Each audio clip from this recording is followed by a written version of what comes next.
사무엘상 17장 31절부터 40절까지 말씀입니다. 사무엘상 17장입니다. 31절, 구약성경 437쪽이 되겠습니다. 17장 31절부터 40절까지 말씀을 제가 대독해 드리도록 하겠습니다. 17장 31절입니다. 어떤 사람이 다윗이 한 말을 듣고 그것을 사울에게 전하였으므로 사울이 다윗을 부른지라. 다윗이 사울에게 말하되 그로 말미암아 사람이 낙담하지 말 것이라. 주의 종이 가서 저 블레셋 사람과 싸우리이다 하니 사울이 다윗에게 이르되 내가 가서 저 블레셋 사람과 싸울 수 없으리니 너는 소년이요 그는 어려서부터 용사임이니라.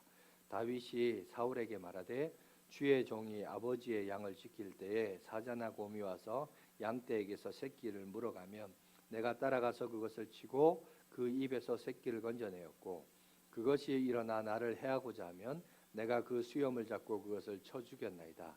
주의 종이 사자와 곰도 쳤은즉 살아계시는 하나님의 군대를 모욕한 이 할례받지 않는 블레셋 사람이리까 그가 그 짐승의 하나와 같이 되리이다.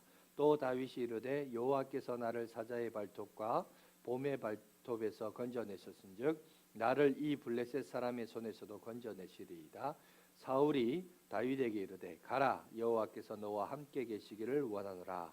이에 사울이 자기 군복을 다윗에게 입히고 녹투굿을 그 머리에 씌우고 또 그에게 갑옷을 입히매 다윗이 칼을 군복 위에 차고는 익숙하지 못함으로 시험적으로 걸어보다가 사울에게 말하되 익숙하지 못하니 이것을 입고 가지 못하겠나이다 하고 곧 벗고 손에 막대기를 가지고 시내에서 매끄러운 돌 5을 골라서 자기 목자의 제구 곧 주머니에 넣고 손에 물매를 가지고 블레셋 사람에게로 나아가니라. 이상과 현실을 바라보는 안목이라는 말씀을 함께 은혜를 갖도록 하겠습니다. 여러분, 다윗의 생애에서 가장 중요한 사건, 기억에 남을 유명한 사건이 있다라면 여러분 우리가 잘 아는 거인 골리앗을 그죠? 쳐 죽이는 사건이죠. 우리가 몇 주간을 거쳐서 다윗의 인생에 대해서 얘기를 했는데 우리가 사실 요 내용을 빼먹고 지나갔습니다. 그래서 요 내용이 가장 중요한 내용이기 때문에 오늘 하루만 끝나는 게 아니라 오늘도 하고 다음 주도 이래 2번의 시간을 거쳐서 이 내용을 조금 우리가 거슬러 보면서 우리가 도전받아야 될 메시지가 뭔가에 대해서 함께 나누며 은혜를 갖는 시간을 갖도록 하겠습니다. 자, 이걸 이해하기 위해서 이 사전적인 배경을 다시 한번 몇 주 전으로 거슬러 올라가야 됩니다. 뭐냐면 사무엘이 이새의 집에 방문합니다. 방문해서 말하기를 너희 집안의 아들 가운데 이 앞으로 장차 왕이 될 상이 있다. 그러니까 이새가 얼마나 기뻤겠어요. 첫째부터 시작해서 첫째, 둘째, 셋째, 넷째 해가 7째까지 다 부른 거예요. 그런데 여러분 사무엘이 보니까 하나님께서 그가 허락하신 사람이 아무도 없는 거예요. 그럼 묻습니다. 혹시 또 아들이 없느냐?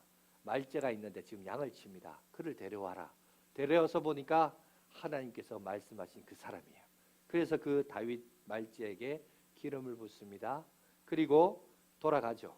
그리고 나중에 우리가 잘 아는 지금의 현 왕이었던 사울이 악신원이 나요. 몸이 너무 힘듭니다. 힘들 때에 여러분 사람들이 추천을 받아서 음악 선생을 추천을 받는데 음악 치료사 다윗이 추천을 받습니다. 그래서 사울 옆에서 악기를 연주할 때 그 몸이 시원케 돼요. 그러니 자기 병을 자꾸 고쳐주니까 얼마나 사랑스러웠겠어요. 그가 너무 사랑해서 나중에 뭐하냐, 사울의 병기든 자 칼을 이렇게 들고 다니는 그 따라다니면서 수종드는 그 역할을 감당합니다. 여러분 왕의 칼을 옆에서 들고 쫓아다닌다. 얼마나 신임을 받고 사랑을 받았으면 그런 자리에 오르겠습니까? 그것까지 우리가 이제 살펴봤죠. 그런데 여러분 오늘 지금 보여지는 본문에 등장하는 이 사울은 처음에 왕이 되었을 때는 상당히 겸손한 사람이었어요. 사무엘의 그 언약이 진짜 내가 왕이 될 상인가? 이렇게 했는데 진짜 제비를 뽑아서 자기가 뽑혔어요. 뿐만 아니라 왕이 되었어요. 그런데 그때 그가 뭘 듣느냐? 사무엘을 통하여 하나님의 음성을 듣는 게 아니라 열렬히 추정하고 부르짖는 백성들의 음성의 귀를 그가 들었습니다. 사무엘이 슬퍼하며 울며 하나님을 버린 이스라엘 백성을 바라보는 사무엘의 심정이 아니라 백성들이 그렇게 부르짖고 요구하는, 기대하는 왕이 되려고 노력했다. 그래서 외모와 실적과 업적에 집착하는 여러분 사울의 왕의 모습을 우리 가운데 보여주고 있어요. 그런데 여기서 우리가 영적인 통찰력을 좀 가질 필요가 있습니다. 자, 민수기 여러분 34장 1절에서 12절 내용을 보면 무슨 내용이 있냐면 하나님께서 모세를 통하여 너희가 앞으로 차지할 가나안 땅은 이러하겠다 그러면서 동서남북으로 그 땅을 차지할 사이즈를 얘기해요. 경계선을 얘기하는데 문제는 하나님이 모세를 통해서 약속하신 그 땅을 그 다음 세대인 여호수아가 들어가서 차지하잖아요. 그럼 여호수아 세대 때 그 땅을 다 차지했냐? 아니에요. 그 다음 여호수아 시대가 끝나고 무슨 시대죠? 사사기가 옵니다. 사사기 시대 때 했냐? 아니에요. 그럼 언제냐? 사사기를 지나서 사울이 왕이 되었죠. 다윗이 왕이 되었죠.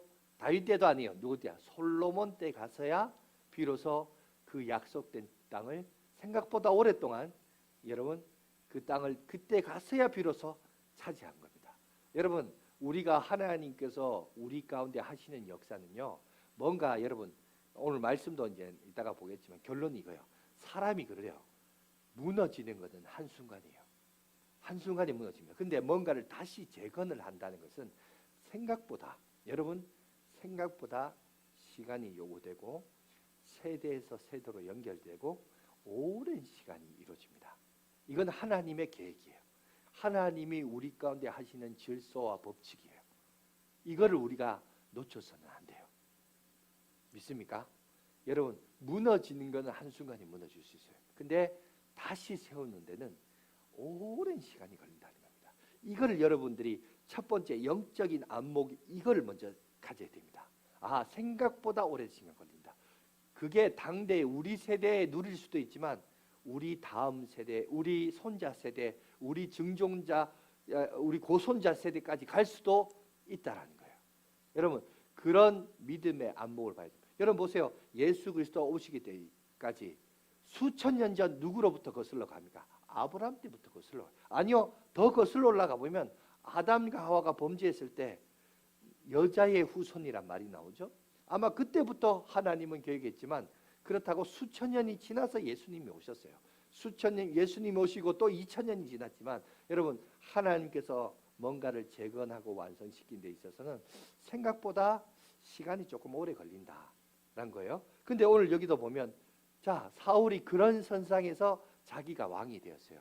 그런데 문제는 사울이 자 그러니까 여기 방향이 비슷해요. 하나님의 뜻은 뭐죠? 이 땅을 차지하고 영토를 확장시켜서 하나님께서 약속하신 그 언약 땅을 완성시키는 과업이 사울에게 있었습니다. 그게 하나님의 뜻이에요. 그런데 뿐만 아니라 이스라엘 백성들과 세상적인 가치관도 똑같아요. 뭐가 똑같냐? 세상을 군림하면서 땅을 정복하고 그죠? 확장시키고 그리고 남들 우리가 과거에는 애굽의 종이었으나 우리가 이제 그들을 종살이시키는 그런 왕국과 나라를 세우자 이런 인간적인 야망도 같이 여기에 녹아져 있습니다. 그래서 오늘 사울은 하나님의 뜻에 맞게 갔다라기보다는 하나님 방향은 똑같습니다. 방향은 같은 방향인데 문제는 거기에 자기의 개인적인 사심이 들어가 있어요. 그래서 외모로 또 업적으로 자기의 명성과 자기 만족을 위해 살았던 왕이었습니다. 여러분 한국교회도 똑같아요. 여러분 우리 한국교회 역사도 보시면 일제치하에 복음이 들어왔죠. 그리고 6.25 동란이 있었습니다. 여러분 이 땅이 완전히 폐허 같은 땅이에요. 그냥 극빈한 가난한 나라였습니다. 여러분 여기에서 이 나라를 다시 한번 재건하는데 모토가 뭘까요? 여러분 딴 거 아닙니다. 민족 부흥이었습니다. 여기에는 한국교회나 여러분 국가나 똑같은 방향성을 향하여 나갔어요. 나라가 살고 하려면 경제가 부흥해야 되고 국력이 세워져 같은 방향성이었어요. 그래서 교회도 한때 그랬죠. 예수 믿으면 복 받습니다. 우리가 유명한 순복음교회 조영교 목사님이 말했던 모토 3가지. 삼박자 축복. 여기도 보면 축복이요. 영혼의 축복, 사업의 축복, 건강의 축복. 3박 예수 믿으면 복 받습니다. 예수 믿으면 건강합니다. 예수 믿으면 형통합니다. 예수 믿으면 잘 됩니다. 예수 믿으면 우리 남편 사업 진급합니다. 예수 믿으면 우리 자녀들 합격합니다. 진료가 형통합니다. 아멘 할 때까지 할까요? 막 이런 얘기하면 할렐루야 하면 하고 기도원 가가지고 춤추고 그죠? 그런 때가 이걸 무슨 신학이냐면 번영 신학이라고 합니다. 이게 미국에서부터 시작된 문화인데 이런 번영 신학이 한때 우리 한국 사회를 지배했어요. 아니 한때가 아니라 지금도 그래요. 지금도 기도원이나 순복음계열의 설교 이제 영상을 보면 주제가 항상 그래요. 어떻게 하면 축복받냐, 어떻게 하면 잘 되냐 이런 이제 주제예요. 아 좋죠. 얼마나 좋아요. 하나님도 믿고 예수도 믿고 도랑치고 가재 잡고 청소하다 동전 주고 막 이런 어떤 불로소득의 은혜 이런 거를 우리가 참 좋아했던 시대였습니다. 그러다가 교회도 변질되기 시작하죠. 사심이 일어나기 시작하죠. 여러분 그래서 요새 보세요. 뉴스 보도 보면 이거는 뭐 진짜 개신교 뭐 기독교는 말할 것도 없고 여러분 이단은 더 심하고 교회의 비리가 뉴스가 보도화되고 그죠? 그리고 심지어 이단은 더 심하고 이런 것들이 보여지기 시작하면서 상대적으로 뭡니까? 교회에 상처받은 사람들이 나 교회 안 나가.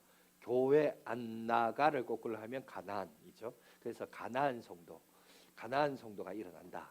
이런 말이 이제는 일반화가 되는 시대를 우리가 살아가고 있어요. 그죠? 이런 현상 속에서 오늘 사울이 왕이었던 시대도 똑같아요.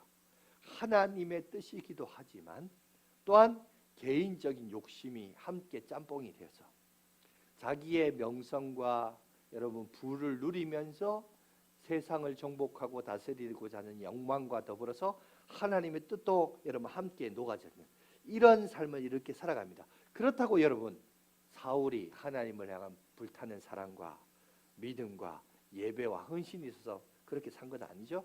그는 눈에 보이는 것, 외모와 업적과 사람들의 인기와 지지와 그런 유명세 이런 거에만 관심을 갖고 있죠.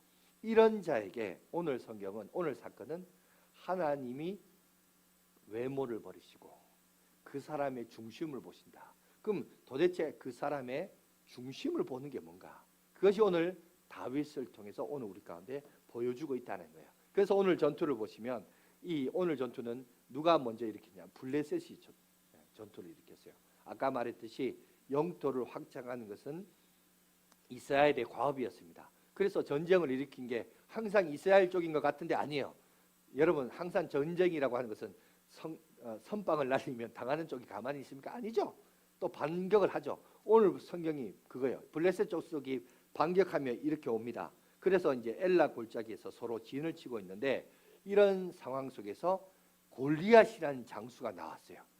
나와가지고 자 싸움을 돋구고 있습니다. 싸움을 돋구면서 나와 함께 1대1로 겨루고 싸우자. 여러분 이런 전투는 과거에서도 다른 역사와 여러분 전쟁의 역사를 통해서도 많은 일들이 있습니다. 여러분 특히 일본에도 보면 말을 타고 창을 들고 1대1로 싸우는 이 싸움이 있어요. 이미지 한번 잠깐 보여주세요. 이런 싸움이 있어요. 이 싸움을 뭐라 하냐면 일기토라고 합니다. 일기토라 해서 이 1대1로 싸우는데 1대1로 싸워서 이기는 쪽이 그 전쟁 전체를 이기는 것으로 여기는 이런 전쟁 문화가 여러분 성경에만 있는 게 아니라 여러분 인류 역사에도 일반화되어 있는 문화입니다. 오늘 본문도 보시면 읽지는 않았지만 17장 8절 9절 말씀 한번 보여주세요. 보여주시면 17장 8절 9절에 이렇게 말합니다. 다 같이 한번 읽어볼까요? 시작. 그가 서서 이스라엘 군대를 향하여 외쳐 이르되 너희가 어찌하여 나와서 진열을 벌였느냐? 나는 블레셋 사람이 아니며 너희는 사울의 신복이 아니냐? 너희는 한 사람을 택하여 내게로 내려보내라. 그가 나와 싸워서 나를 죽이면 우리가 너희의 종이 되겠고 만일 내가 이겨 그들을 죽이면 너희가 우리의 종이 되어 우리를 섬길 것이냐. 예, 일본 싸움 방식과 비슷하게 똑같죠. 일기토입니다. 그죠? 1대1로 싸워서 이기면 이기는 자가 그죠? 주인이 되고 종이 되고 이렇게 하자. 이렇게 얘기하는 거예요. 그런데 이런 주장을 하는데 며칠을 하냐? 무려 40일을 매일매일 나와서 이거를 싸우잖아요. 한 달을 하고도 열흘이나 될 정도로 매일 나와서 말합니다. 그런데 이스라엘 쪽에서 반응이 안 보여. 안 보이니까 오늘 9절까지 읽었지만 10절에 보면 이스라엘을 모욕합니다. 모욕하고 왕을 모욕하고 심지어 그들이 섬기는 여호와 하나님도 모욕하고 그렇게 합니다. 그런데 정작 이스라엘과 사울 쪽은 뭐하냐? 두려워서 아무것도 못해요. 아무것도 못. 왜 그러냐? 이유가 있죠. 풍채가 여러분 참 이 골리앗의 풍채가 남달랐습니다. 키가 성경에 보니까 6규빗 반이라고 했어요. 6규빗 한 규빗이 뭐냐? 이 손끝에서 팔꿈치까지요. 이게 한 규빗인데 이게 사람마다 또 사이즈가 다르잖아요. 저는 한 50cm 되거든요. 6규빗이면 얼마냐? 한 3m 됩니다. 그죠? 6규빗 반이니까 3m 25 정도 돼요. 그러니까 짧은 사람은 이게 45, 40 되는 사람마다 다르겠죠. 그래서 학자별로 이제 도대체 골리앗이 키가 얼마냐? 어떤 사람은 3m라고 하는 사람이 있고 어떤 사람은 3m 25다 하는 거. 뭐 중요한 것은 뭐 어쨌든 거구였습니다. 거구였어요. 이미지 잠깐 한번 보여주시겠어요? 실제로 이제 우리가 잘 아는 다윗과 골리앗의 이렇게 싸움을 비교해 보면 엄청난 이게 비교가 안 돼요. 저만큼 여러분 비교가 안 될 존재일 뿐만 아니라 심지어요 이 골리앗이 입은 갑옷이 얼마냐면 이 노스로 되어 있는 건데 5,000세겔이 되었다 합니다. 5,000세겔이면 무게가 얼마냐? 우리식으로 말하자면 이제 저를 비춰도 됩니다. 57kg입니다. 57kg. 57kg면 성인 여성의 몸무게 정도죠. 네. 끄떡거려 줘야 제가 어떻게 더 나갑니까? 아니요, 뭐 덜 나갑니까? 그죠? 그 정도 되죠, 그죠? 그 정도 되는 몸무게를 몸에 걸치고 나왔던 거예요. 뿐만 아니라 노투구와 놋각반과 놋단창과 그리고 창날의 무게만 7kg 되는 아주 그 당시 최첨단 무기를 갖고 여러분 그때 당시요 싸움을 나갈 때 노스로 만든 기구였어요. 블레셋 족속은 그 청동기 문화였습니다. 그런데 여러분 사울이 살았던 그 시대에 이스라엘 백성들은 뭔지 아세요? 막대기나 돌멩이 갖고 살았어요. 그러니까 이게 싸움이 됩니까? 세상적인 여러분 기준과 가치를 놓고 살아갈 때 청동기 문화 여러분 그 문화와 그저 돌멩이나 막대기 갖고 나가서 기껏해야 칼이 누가 갖고 있냐?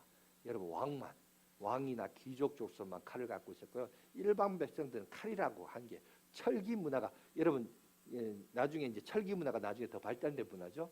그때 당시 블레셋은 청동기 문화, 청동기도 상당히 날카로워요. 이 세상적인 관점과 기준으로 볼 때 도저히 이 싸움은요 비교를 해도 비교가 안 되는 그런 상황이었어요. 그런 상황이었는데 결국 뭡니까? 쉽게 말해서 신체적으로는 가장 이상적인 신체와 무기는 최첨단 무기를 무장한 채 그들이 앞에서 나와서 떵떵거리며 나와 1대1로 싸우자라고 말했을 때 결국은 이스라엘은 아무런 반응을 못 보인다는 거죠. 우리가 여기서 깨달아야 될 것이 있어요. 뭐냐? 여러분 오늘날 교회도 마찬가지예요. 교회가 이스라엘 백성도 마찬가지지만 사울도 마찬가지지만 오늘날 이 시대를 살아가는 21세기 교회도 마찬가지예요. 교회가 세상을 너무 닮아가면 안 돼요. 세상을 쫓아가면 안 돼요. 너무 지나치게 세상을 닮아가고 세상을 쫓아가다 보면 여러분 결국 그 끝은 뭔지 아세요? 초라함이에요. 초라함. 어쩔 줄 몰라 하고 두려워하는 거예요. 왜? 자기보다 더 큰 사람이 등장하면 더 큰 돈 많은 사람이 등장하면 더 큰 권세를 부리는 사람이 나오면 더 큰 여러분 능력을 가진 자가 나오면 나는 상대적으로 뭐가 될까요? 초라하기 짝이 없어요. 부끄러운 거예요. 그게 나의 현실이에요. 그런 식의 싸움은 대책이 없어요. 여러분 이런 일들이 일어났을 때 이스라엘과 사울이 대책이라고 내놓는 게 뭔지 아세요? 24절에 이렇게 얘기해요. 사울이 말하면 내가 너희들에게 이 전장에 나간 자에게 재물 더 주고 내가 너희를 왕족으로 삼겠다. 그러니까 내 딸을 너에게 주겠다. 세 번째 세금도 면하도록 해주겠다 얘기해요. 이런 얘기를 하지만 정작 현실은 아무도 등장하지 40일을 넘게 저렇게 여러분 비꼬고 희롱하고 있음에도 불구하고 이스라엘 백성들 가운데 그 누구도 여러분 나서지 않고 있다는 거예요. 오히려 심지어 도망하는 사람들도 있더라는 겁니다. 우리가 여기서 또 놀라운 사실은 뭐냐? 이렇게 평소에 일상을 통해서 외모를 추구하고 사람들의 인기를 추구하는 사람이 어려움을 봉착했을 때 우리는 믿음의 관점에서 볼 때 이해가 안 되는 게 있어요. 뭐냐? 아니 이런 어려움이 생기면, 이런 문제가 생기면 우리가 믿음 있는 사람이면 마땅히 던지는 질문이죠. 아니 이거를 놓고 왜 하나님 앞에 기도를 안 해? 성경에 보세요. 기도하는 게 나와요? 아니 기도뿐만 아니라 역사를 공부하더라도 그 옛날 모세와 여호수아와 사사기의 우리 민족의 사사를 통해서 하나님께서 기도를 통해 응답하시고 역사하시는 그 내용과 스토리와 역사를 그들이 알고 있을 터인데 왜 이들은 하나님의 능력을 구하지도 않고 하나님의 도우심을 바라보지도 않고 이렇게 하고 있느냐는 거예요. 이게 현실이에요. 세상을 추구하고 세상과 같아지려고 하고 세상처럼 여러분 살려고 노력하는 사람은요, 평소에 그렇게 사는 사람은요, 문제를 만난다고 그 사람이 하나님 앞에 기도한다? 아니요, 기도 못해요. 기껏 하고자 하는 관심을 갖는 것은 세상적인 방법으로 뭐든지 어떻게든 좀 해보려고, 그러니까 하는 게 뭐냐, 대안이 뭐냐, 내 돈 주겠다, 내 딸도 주겠다, 세금도 면제시켜 주겠다, 이게 고작 할 수 있는 여러분 그 모습이란 거예요. 여러분 중요한 것은 뭐냐, 우리가 세상 앞에서 이 세상과 싸우는데 여러분 기억해야 될 것은 우리가 똑같은 세상의 기준으로 세상의 가치관으로 이 세상과 맞짱서서 싸운다? 우리는 그렇게 하면요 못 이겨요. 이길 수 없어요. 나보다 더 큰 골리앗이 나타나면 초라해지고 여러분 불안해지고 두려워할 수밖에 없는 게 우리의 현실이에요. 그걸로 우리가 이기는 게 아닙니다. 우리가 여기서 기억해야 될 것이 뭐냐면 믿음이 뭐냐는 거예요. 믿음은 내가 평소에 무엇에 집중하느냐에 그게 바로 믿음이에요.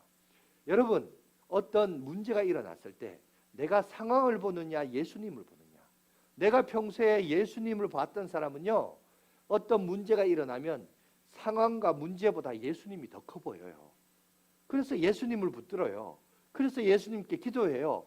예수님께 도와달라고 해요. 그러나 평소에 내가 교회 다니고 신앙 다니고 뭐 오늘 여러분 오늘 우리가 성경을 읽었지만 다윗이 주장했을 때 사울이 뭐라고 합니까? 그래 여호와께서 너와 함께 하시길 원하는, 똑같이 말해요.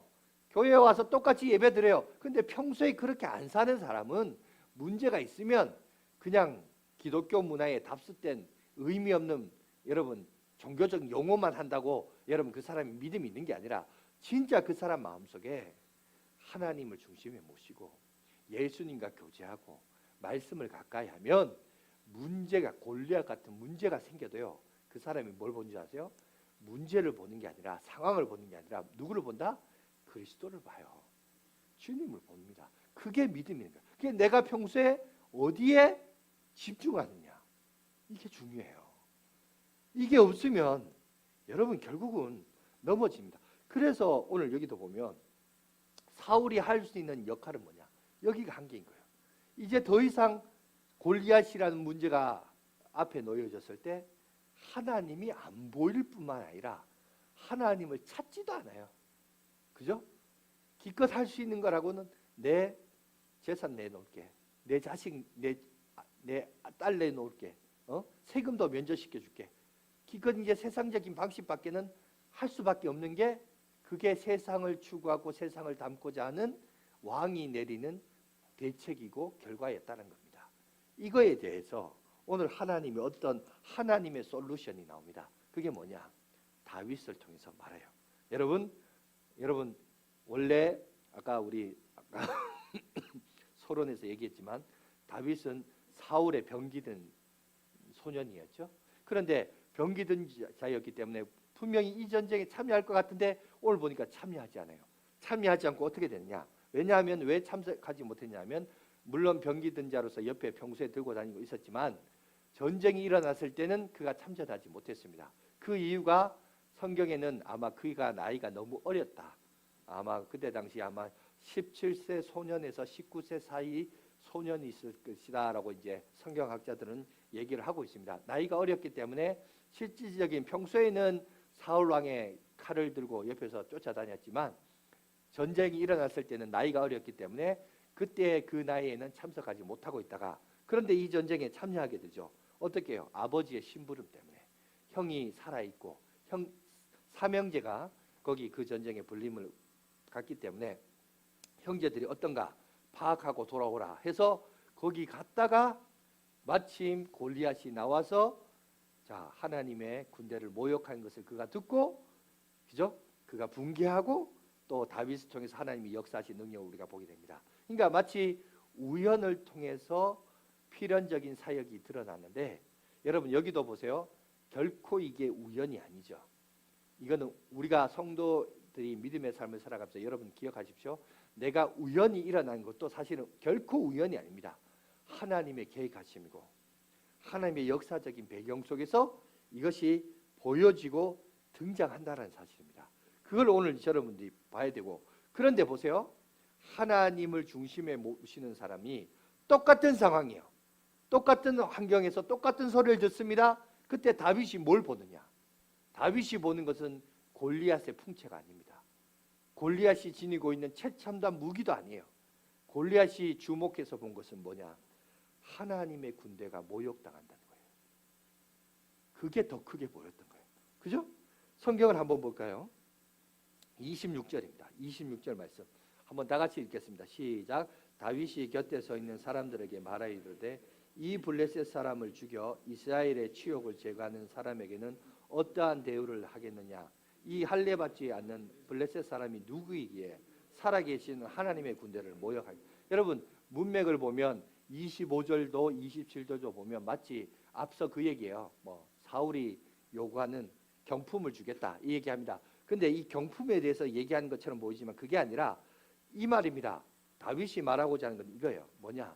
아니 왕이 이렇게 큰 경품을 주면서까지 말하고 있는데 왜 너희들은 이렇게 살아계신 하나님의 군대를 모욕하는 저 사람을 향하여 왜 가만히 있느냐는 거예요. 그러니까 다윗이 분노했던 것은 여러분 경품이 약하다는 것도 아니고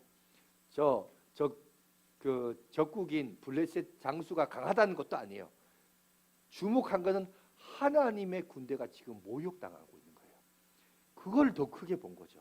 그런데 중요한 건 뭐냐? 참 이상한 건 인간사가 다 그래요. 뭐냐면 이렇게 믿음의 반응을 보이면 옆에서 조욕하고 잘한다 이런 사람이 있을 것 같죠? 아니에요. 오히려요. 나와 가까운 사람일수록 그런 반응에 대해서 초를 치는 사람이 있어요. 낙담시킨 사람이 있어요. 그게 누구냐? 여기 보면 큰형 엘리압이에요. 엘리압이라는 큰형이 그 말 다윗이 한 말을 듣고 있다가 호통을 칩니다. 다윗을 향하여. 마치 이 호통을 치는 내용을 보면 마치 다윗의 마음을 아끼는 마음이거나 염려해서 그런 건가 싶지만 그게 아니에요. 좀 반응이 너무 지나치다 싶을 정도로 다윗을 향하여 마치 저주를 퍼붓듯이 호통을 쳐요. 근데 왜 그럴까를 제가 이제 생각해 보면 아마 저는 그거 생각할 거예요. 아까 우리 서론에서 봤듯이 사무엘이라는 선지자가 왔잖아요. 그리고 장자로서 자기가 왕이 될 줄 알았거든요. 그리고 사무엘도 나를 봤을 때 이야 딱 보니까 너다 이래가지고 기름 부으려고 했는데 하나님이 막으셨잖아요. 그리고 나서 누굽니까? 자기 말제인 막내에게 기름을 부었거든요. 아마 그거를 생각했던 것 같아요. 그리고 약간 시기와 질투가 있었던 것 같아요. 그런데 그것도 여러분 기분이 안 좋고 기분이 상한데 이 철모른 청소년인 다윗이 막 옆에 가가지고 그렇게 돕구니까 그러니까 이제 형이 막 화가 났던 거예요. 그러니까 이제 말리는 것처럼 보이지만 거의 동생을 저주하듯이 그죠? 네가 여기 왜 나왔느냐 그러면서 막 엄청나게 훈계하는 그 모습을 보이게 됩니다. 그러나 말거나 어쨌든 다윗은 형에게 그것을 이제 반문을 제기하면서 주변 사람에게 계속 그 얘기를 합니다. 그 얘기를 하다 보니까 이게 사울 왕 귀에까지 들어가요. 그리고 사울 왕이 다윗을 부릅니다. 불러서 말합니다. 뭐라고 말하냐? 사울 앞에 섰을 때 다윗이 먼저 말합니다. 32절에 이렇게 얘기하고 있어요. 다윗이 사울에게 말하되 그로 말미암아 사람이 낙담하지 말 것이라 주의 종이 가서 저 블레셋 사람과 싸우리이다. 오히려 이제 자기가 내가 나가겠다. 왜 아무도 안 나가느냐? 그럼 내가 나가겠다. 얘기합니다. 그럴 때 사울의 반응이 33절에 나옵니다. 뭐라고 말하냐? 다 같이 한번 읽어볼까요? 시작. 사울이 다윗에게 이르되 내가 가서 저 블레셋 사람과 싸울 수 없으리니 너는 소년이요 그는 어려서부터 용사입니다. 여러분 이게 이제 말이 조금 어렵죠. 세번역 성경이 좀 우리 현실하고 비슷하게 말합니다. 이렇게 말합니다. 그러나 사울은 다윗에게 말렸다. 그만두어라. 내가 어떻게 저자와 싸운단 말이냐. 저자는 평생 군대에서 뼈가 굵은 자이지만 너는 아직 어린 소년이 아니냐. 안 된다는 거죠. 이게 사울의 관점이고 객관적인 관점이고 열방의 관점입니다. 그죠? 이게 세상이 우리에게 보여주는 관점이다. 그런데 오늘 하나님께서 외모를 보지 않고 중심을 보시겠다 했을 때 다윗을 통해서 우리에게 보여주는 중심이 뭔가?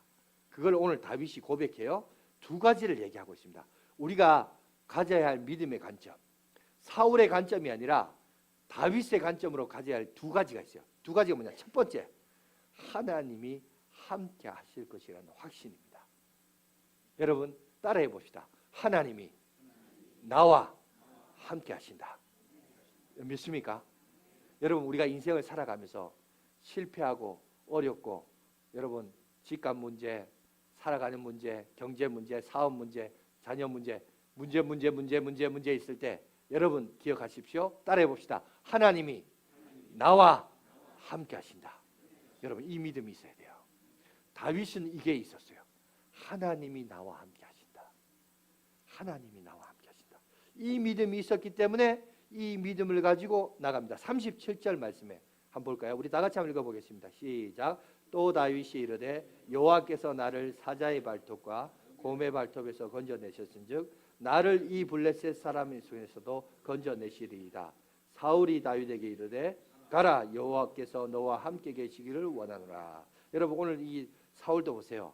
말은 그럴싸하게 합니다. 여호와께서 너와 함께 계시기를 원하노라. 그러나 사울은 사실 여호와께서 너와 함께 계시기를 원하는 삶을 안 살았어요. 그죠? 모양은 유대인이었지만 자기는 세상적인 가치, 세상적인 기준, 세상적인 폼 그거대로 그렇게 살다가 이런 위기가 봉착했을 때 그렇다면 그는 여호와께서 함께 계시기를 원하는 걸 믿었다면 하나님 앞에 기도했어야죠. 그죠? 하다못해 기도했어요. 근데 기도 안 해요. 기도하지 않고 기껏 한 것이 재물 줄게, 보상해 줄게, 내 딸도 줄게, 세금도 면제시켜 줄게. 전혀 그냥 세상적인 방식으로만 제시할 뿐입니다. 그러다가 다윗이 믿음으로 고백하니까 약간 뭐라 그럴까요? 이게 믿음의 화답이 아니라 약간 비꼬는 것 같기도 해요. 그래 네가 생각하는데 그래 하나님이 너와 함께 원하는 이런 고백이죠. 이거는 여러분 말로서 그냥 하는 말과 진짜 내가 하나님이 나와 함께하는 믿음의 확신과는 다른 거예요. 여러분들에게 정말 우리가 요구되는 신앙은 뭐냐? 그냥 교회에 와서 듣기 좋은 소리로 여러분 하나님이 나와 함께 원하는 이런 신앙이 아니고 정말 여러분들이 내 인생의 문제를 놓고 내 앞날의 문제를 놓고 여러분 기도할 때 하나님이 내 인생을 책임지시고 역사하시고 함께 하시고 이끌어 가시고 선하신 길로 만들어 가시고 여러분 형통하도록 인도해 주시고 붙들어 주시려 믿는 믿음을 가지시기를 간절히 바라겠습니다. 이 믿음이 있어야 돼요. 이게 먼저 우리가 하나님은 중심을 보신다라고 할 때 다윗에게는 그런 믿음과 확신이 있었던 거예요. 그 믿음과 확신을 가지고 가니까 여러분 그런 믿음이 있는 사람이 삶을 살아갈 때 대충하고 세상과 타협하고 그렇게 할 거 아닙니다. 그죠? 그렇지 않아요. 옳은 길을 가려고 하고 진실되게 살고자 하고 그런 게 오늘 다윗의 모습입니다. 그런 모습들이 있었고 두 번째는 뭐냐? 이겁니다. 다윗이 그런 확신을 가지게 된 것은 작은 성공과 경험이 그 바탕이 되었던 거예요. 우리 아까 37절 읽었듯이 여러분 다윗이 대책 없이 골리앗과 싸우겠다는 게 아니에요. 사울의 여러분 군복을 입고도 이거 내가 갑옷이 내 몸에 맞지 않는 거절한 것도 그런 이유입니다. 뭐냐면 자기가 과거에 성공했던 경험이에요. 옛날 사자와 곰과도 맞서 싸울 때 여러분 그 맞서 싸울 때도 내가 하나님의 이름으로 정의로 우리 아버지의 재산과 우리 가업의 재산을 지켰던 것처럼 그 싸워서 이겼던 것처럼 그런 과거의 작은 성공이 있었기 때문에 그 경험이 쌓여서 오늘 이 골리앗 같은 큰 문제에도 담대해질 수 있었습니다. 여러분 이거는 오늘 우리 양화진 교회도 마찬가지예요. 이제 우리 양화진 교회가 37년의 세월을 보냈습니다. 그런데요, 그 37년이 세상적인 37년이 될 수도 있고, 아니면 다윗과 같이 믿음의 작은 성공들이 쌓여서의 37년이 될 수도 있습니다. 여러분 어떻습니까? 그냥 사울이 바라보는 그런 관점의 37년을 보냈습니까? 아니면 이런 다윗과 같이 처음에는 겨자씨만한 작은 믿음이지만, 중요한 것은 겨자씨는요, 생명이 있어요. 생명이 있는 거에 물을 주고 키우면 키울수록 그건 성장하고 자랍니다. 그런데 믿음이 없고 생명이 없는 것에는 아무리 큰 거라도 물을 주면요, 썩기 마련이에요. 냄새 나기 마련입니다. 중요한 것은 우리가 37년을 살아오면서 이것이 키워서 성장했느냐, 아니면 썩은 내나고 냄새가 나느냐, 우리가 우리 스스로를 한번 돌아볼 필요가 있어요. 오늘 다윗은 이런 작은 성공이 오늘날 이런 큰 업적을 하는 데 있어서 중요한 도구와 징검다리 역할을 했다는 거예요. 오늘 우리 양화진 교회도 중요한 것은 믿음의 거목이 되는 과정 속에서 이런 삶의 작은 믿음의 성공이 있어야 돼요. 이런 간증이 있어야 돼요. 이런 믿음의 고백이 있어야 돼요. 그래야 그 사람이 자라요. 하루아침에 어느 날 그냥 어떤 믿음의 거목이 태어나, 여러분 그거는 미신이고 그거는 이방 종교가 말하는 샤머니즘적 신앙이지, 기독교는 그런 종교가 아니에요. 아까 앞서 말했듯이 무너지는 것은 하루아침에 무너집니다. 여러분, 무너진 건 그래요. 그러나 다시 재건하고 세우는 건요, 하나님은 하루아침에 하지 않아요. 시간이 걸려요. 믿음의 고목을 만드는데 시간이 걸린다고. 여러분, 여기 우리가 잘 알지, 결론을 알잖아요. 이 전쟁에서 누가 이깁니까? 다윗이 이깁니다. 그래서 다윗이 이겨서 사람들이 환호해요. 사울은 천천히고 다윗은 만만이다. 천이 커요, 많이 커요? 많이 크죠? 그 얘기를 들은 여러분, 사울이 어떤 반응을 보입니까? 사울이 어떤 반응을 보였고 그의 형인 엘리압은 어떤 반응을 보여요? 여러분, 내가 뭐가 잘 되고 성공하면요, 여러분 모든 일들이 잘 될 것 같죠? 아니에요. 그 주변에 또 다른 시험거리가 와요.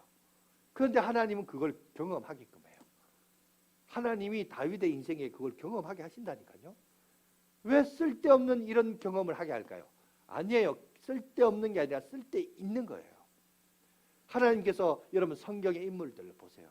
하나님이 사용하신 인물을 볼 때 어느 날 하루아침에 문득 딱 나타나서 내가 너를 쓰겠다, 이런 사람 없어요. 다 삶의 과정에 하나님이 그를 훈련시킵니다. 우리가 민수기를 볼 때도 하나님께서 모세를 사용하시죠. 모세를 이스라엘 백성을 출애굽하여서 광야 생활 40년을 그 사역을 감당하기 위하여 몇 년을 준비하신 거예요? 80년을 준비하게 하신 거예요. 80년을 그런 세월을 살게끔 하신 거예요. 80년의 준비된 인생이 있으니까 그 40년을 그 이스라엘 백성을 인도하는 역할을 감당한 거예요. 여러분, 오늘 다윗도 마찬가지입니다. 이 전쟁을 이겨요. 이겨서 잘 될 것 같죠? 형통할 것 같죠? 아니에요. 그것 때문에 그 나라의 절대 권력을 가진 지도자가 그를 주목합니다. 시기합니다. 그리고 나중엔 죽이려고까지 해요. 이 방법 저 방법 내세워서 죽이려고까지 해요. 죽이려고까지 할 때 여러분, 다윗은 어떤 생각이 들까요? 내가 억울하지 않겠어요? 내가 뭐 잘못했냐고. 그런데요, 하나님은 그 길을 가게 하세요. 왠지 아세요? 네가 나중에 왕이 될 목이기 때문에. 왕이 되려면 이것도 경험해야 되고 저것도 그런 그릇이 돼야 된다는 거예요. 여러분 인생 속에 지금 실패를 경험합니까? 좌절을 경험하세요? 여러분, 실패와 좌절에 대해서 너무 원망하지 마세요. 낙심할 필요 없어요. 왠지 아세요? 하나님이 그걸 통해서 여러분을 더 큰 그릇을 만들고자 하시는 하나님의 계획이 있다는 겁니다. 여러분, 그걸 볼 줄 알아야 돼요. 내가 지금의 실패에 대해서 낙심하지 마세요. 실패하지 마시고, 여러분, 누가 나를 시기하고 어렵다고, 아이고 꼴 보기 싫다고 그렇다고 그러지 마시고, 여러분, 그게 나를 더 큰 사람으로 만드는, 그게 하나님의 계획이에요. 참 신기하죠? 그게 하나님의 계획이라고요. 꽃으로도 때리지 말라? 자식 그렇게 키우면 안 된다? 그래서 막 그렇게 우리가 그렇게 해서 지금까지 우리 교육론 보세요. 최근 10년, 20년 동안 그렇게 키웠죠. 그렇게 키우니까 여러분 뭡니까? 지금 자식들 보세요. 요새 전부 다 자식들이 괴물 아닙니까? 어떤 그래가지고 장성한 사람 되면은 실현당했다고 그 배우자를 쳐 죽이려고 하고, 뭐 연애 데이트 폭력은 뭐 끝도 없고 뭐 보면, 그죠? 이런 사건들 보세요. 뭐 선생님들 향해서 지금 요새 보세요. 지금 보면 인권적으로 얼마나 많이 문제가 많습니까? 이런 일들이 자행하는 게 보면 여러분 결국은 뭐냐면 지금 하나님이 하시는 계획과, 그러니까 뭐냐면 인간은요 죄가 있는 거예요. 이 죄가 심각해요.